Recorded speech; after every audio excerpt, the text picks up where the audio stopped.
Trump decidiu divulgar mensagens privadas de líderes aliados, incluindo Macron e o secretário-geral da OTAN, para pressionar publicamente a Europa no debate sobre a Groenlândia. Segundo a Reuters, o gesto foi calculado para expor dúvidas e fragilidades dos parceiros, transformando conversas diplomáticas em ferramenta política. A pergunta central é por que fazer isso? Por que Trump queria mostrar que seus aliados não estavam alinhados e usar essa exposição como forma de coerção narrativa? Eu acho que o primeiro ponto, eu já vou puxar o gancho ali para ti, é que ele pode. Eu acho que a questão, assim, o Trump, ele tá Os Estados Unidos tem o mundo tem uma certa dependência militar, ou tem uma certa dependência militar dos Estados Unidos, e o Trump decidiu abusar disso. Isso vai ter consequências. Eu acho que a intenção do Trump, nesse caso, ele está tentando remodelar a forma de se fazer diplomacia a partir desses novos movimentos internacionais que ele está fazendo. Então, ele voltou esse interesse para a Groenlândia, só que quando ele volta esse interesse à Groenlândia, ele está tentando romper um pacto diplomático que vige há praticamente 70 anos, que é a OTAN.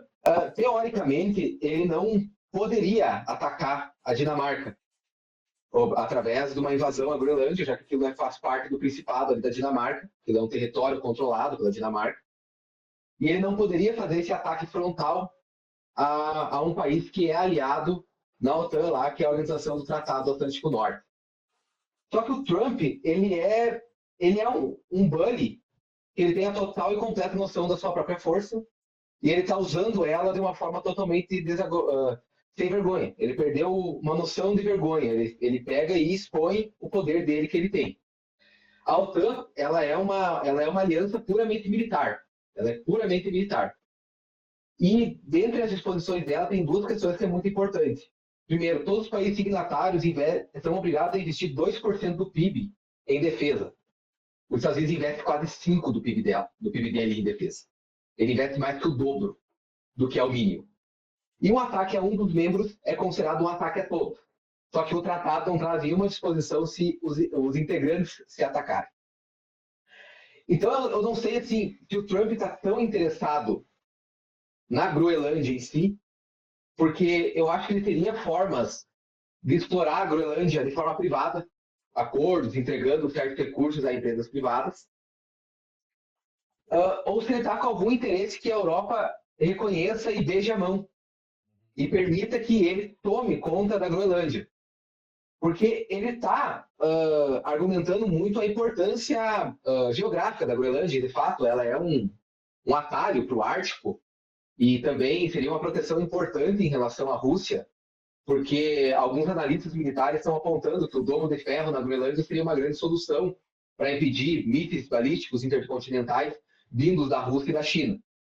Isso pertence a um debate muito mais tecnológico, e qual seria o futuro da guerra daqui para frente, pensando-se em drones e utilização de armas via satélite, etc. Então tem todo um avanço tecnológico para acontecer isso. O Trump está tentando reconfigurar o xadrez diplomático para que a força valha mais que certos símbolos, certas questões que se existiam, que se respeitavam muitas vezes. E o Trump, eu acho que ele está tentando deixar a Europa refém. Tanto que ele até falou lá em Davos, né, que se não fosse os Estados Unidos, eles estariam falando alemão, mas já se fala alemão, né, lá em Davos. Então, ele tá, eu acho que essa linha desse discurso, ele está tentando mostrar a força, ele perdeu a vergonha de mostrar a força dos Estados Unidos a nível mundial, e ele está tentando mostrar isso na base da força bruta mesmo. Agora, se ele vai chegar ao fim dessas ameaças, uma guerra frontal que a Europa arremessaria o mundo num caos, eu acho. Da mesma forma que uma guerra frontal com a Rússia e a China, sabe? Eu acho que não tem absolutamente nenhuma intenção de guerra. Eu acho que o Donald Trump marcou um golaço ali na questão da Venezuela. Tu pode gostar dele ou não, mas eu tô falando uma questão de projeção política, né? Ele conseguiu ali fazer a captura do Maduro. E para mim, o mundo inteiro criou-se uma histeria, como se o Donald Trump fosse capaz de prender qualquer líder militar ou qualquer líder do executivo do mundo inteiro. Isso não é um caso. A Venezuela teve uma traição militar para aquilo que está acontecendo, tanto que o governo chavista continuou lá, só que ele tentou, tudo que ele consegue extrair dessa vitória dele, ele vai conseguir. Então, como ele foi muito agressivo para cima da América Latina, quando ele foi muito agressivo na questão da Venezuela, ele está querendo usar essa histeria que o mundo criou para conseguir sentar em mesas de negociação em posição de vantagem. Então ele capitalizou esse momento da Venezuela para conseguir extrair o máximo que ele pode no momento que ele sentar. Porque o mundo inteiro, o Macron sabe até onde o Trump pode ir. Mas o gabinete dele fica o dia inteiro recebendo ligação de pessoas poderosas que não sabem até onde o Trump pode ir. Então isso termina tendo um poder, um soft power, assim, muito forte. E eu acho que ele vai usar esse soft power para conseguir fazer com que a Europa negocie menos com a China, menos com a Rússia e mais com os Estados Unidos. E a Groenlândia, ela é muito estratégica por uma questão de recursos naturais. Então tem vários recursos naturais ali, eu não sei exatamente quais específico aqui, não quero cometer uma gafe, mas muito relacionado à questão de produção de tecnologia. Então existe essa corrida pela inteligência artificial, dos grandes data centers, que é, de um lado você tem a China, é quase uma nova corrida armamentista, né? Você tem a China produzindo inteligência artificial e você tem os Estados Unidos produzindo inteligência artificial e as big techs. Então existe essa corrida e a Groenlândia seria estratégica também por isso. Também tem a questão militar, mas eu acho que o Trump está tentando forçar a Europa para dizer ou vocês fazem o que eu quero ou eu vou tacar o terror. Só que assim, como nós já debatemos aqui em outras vezes, uma coisa é o discurso político, outra coisa é a prática política. Então existe uma série de instituições dos Estados Unidos que estão vendo isso como uma crise institucional, está vendo com todos esses acordos que o Trump está rompendo, e existe uma resposta. Então existe uma resposta dos Estados Unidos interna ao que o Donald Trump está fazendo. E aí é uma queda de braço. Por ser uma queda de braço, mesmo com vontade, talvez o Donald Trump tenha vontade de apertar o botão vermelho na sala dele e explodir metade do mundo, ele não pode. Ele não pode porque esse sistema tem uma série de dispositivos e instituições que não deixam. Só que muita gente com quem eu vou falar vai se revoltar e vai dizer, não, não, é um louco, ele vai fazer isso. Sim, mas ele tem outros 10, 15 generais que vão dizer, não, senhor presidente, o senhor não pode. Que foi o caso do debate dele com o ditador da Coreia, que ele falou, eu tenho um botão vermelho no meu escritório, se eu apertar, o teu país inteiro explode. Aí veio o secretário de defesa, veio uma série de pessoas especialistas de dentro do governo. Não, não é assim, gente. Ele não é como no episódio dos Simpsons. Ele não tem um botão vermelho para apertar e o mundo explode. Tem uma série de protocolos, aprovações e questões militares ali. Mas eu acho interessante que todo mundo que a gente vai conversar sobre esse assunto, assim, mesmo acadêmicos, mesmo pessoas sérias, o primeiro sentimento é o Donald Trump vai explodir o mundo. E é nesse sentimento que ele está capitalizando isso para conseguir negociar. Do tipo assim, enquanto não aparecer um mais louco que ele vai empurrando, vai fazendo o que ele quer.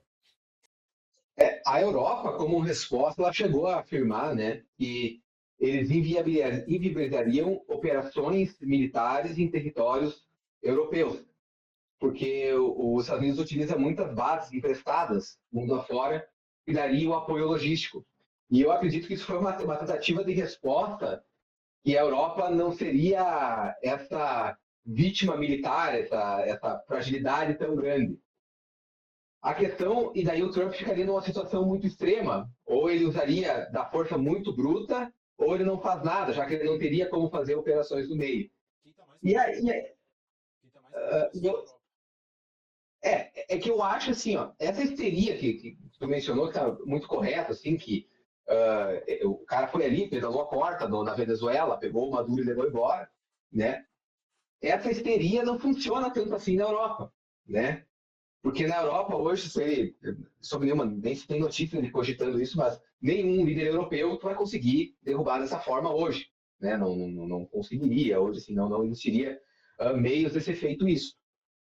Só que isso passa uma impressão que talvez o cara possa vir a fazer isso, sabe? Daí tu fica numa situação muito complicada, porque ele pisa no acelerador dizendo que ele quer a Groenlândia a qualquer custo, mas aí ele volta atrás dizendo que a ideia é comprar, mas aí teria até uma questão, né? Porque, tipo, vender a Groenlândia não é a Dinamarca vender um terreno, né? Tipo, não é ir no cartório passar uma escritura. Porque, assim, tem todo... Eu até achei, assim, um pouco engraçado, assim, a forma de tratar, que o povo da Groenlândia diz que não quer virar um cidadão norte-americano porque eles querem o sistema de saúde, eles querem o sistema de educação. Então, assim, os caras não querem ser americanos, né? Eles não vão ser. E aí, como é que fica esse povo lá? Eles vão votar nas eleições americanas? Ou vamos criar esses regimes aí que são uma cruza de neve preta aí com gato pardo, de que, tipo, ele é um território alemar dos Estados Unidos, mas sobre a legislação dinamarquesa, uma coisa meio Ilhas Virgens, uma coisa meio assim, que tem esses territórios, né? Eu acho que não seria o caso porque os Estados Unidos não têm uma tradição de conseguir lidar com essas questões dessa maneira, mas tem o caso da a Chechênia, tem um presidente, tem não sei se chega a ter constituição, mas algo parecido com uma constituição própria, porém eles são uma república russa. Então, mas eu acredito que não existe toda uma questão ali histórica pós-União Soviética, que alguns países queriam sua independência, porém eles estavam em zonas estratégicas e por isso não poderiam fazer isso. A Chechênia e o Daguestão têm esse fenômeno. Então, porque eles têm tudo para constituir um país, eles têm etnia, eles têm língua própria, eles têm religião, eles têm tudo. Só que como território estratégico, a Rússia naquela época não deixou que isso acontecesse. Só que a questão é que é o seguinte, a Groenlândia não é esse caso. A Groenlândia, primeiro, eu não consigo imaginar lá um Walmart acontecer lá no meio da neve. Ia ser muito engraçado, assim, não tem absolutamente nenhuma ligação histórica com os Estados Unidos, não existe. Eu acho que eles têm um perfil mais próximo, inclusive, dos canadenses do que dos norte-americanos.